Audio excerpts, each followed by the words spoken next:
নমস্কাৰ বন্ধুসকল, স্বাগতম জনাইছোঁ মই নতুন অন্য এটা ভিডিঅ'লৈ। আজি মানে প্ৰব্লেমটো হ'ল মানে মোৰ ফেচবুক পেজত আজি প্ৰব্লেম এটা হৈ আছে। মানে ফেচবুক পেজত মানে এইটো দেখাইছে পাৰ্মানেণ্টলি ক্ল'জ। মানে এই প্ৰব্লেমটো কিয় হৈ আছে মই নাজানিছিলোঁ। বহুত চাৰ্চ কৰিলোঁ, মানে ইয়াত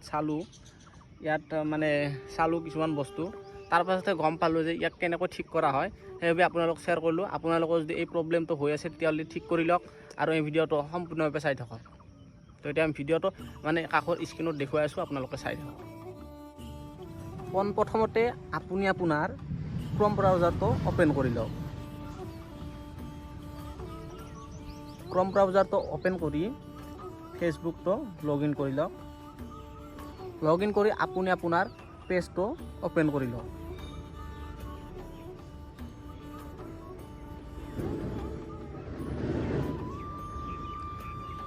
আপুনি আপোনাৰ ফেচবুকটো অ'পেন কৰি লওক আৰু ইয়াত যিটো থ্ৰী ডট দেখিবলৈ পাইছে, থ্ৰী ডট তাত ক্লিক কৰক। ক্লিক কৰি এডিটত ক্লিক কৰক। এডিটত ক্লিক কৰাৰ পাছত ইয়াত দেখিবলৈ পাইছে আপুনি পাৰ্মানেণ্টলি ক্ল'জ, এই ঘড়ীৰ চিনটো দেখিবলৈ পাইছে।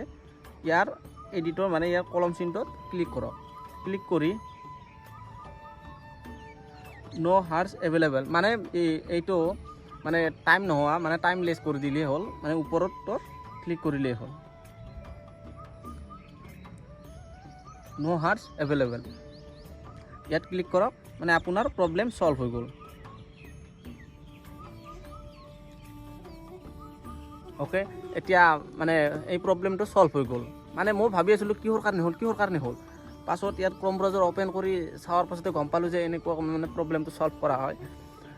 তো যদি অকণমান হ'লেও ভিডিঅ'টো ভাল লাগিছে তেতিয়াহ'লে এটা লাইক কৰি দিব আৰু লগতে কমেণ্ট কৰি কেনেকুৱা লাগিছে সেইটো জনালেই হ'ল। এতিয়া বাই।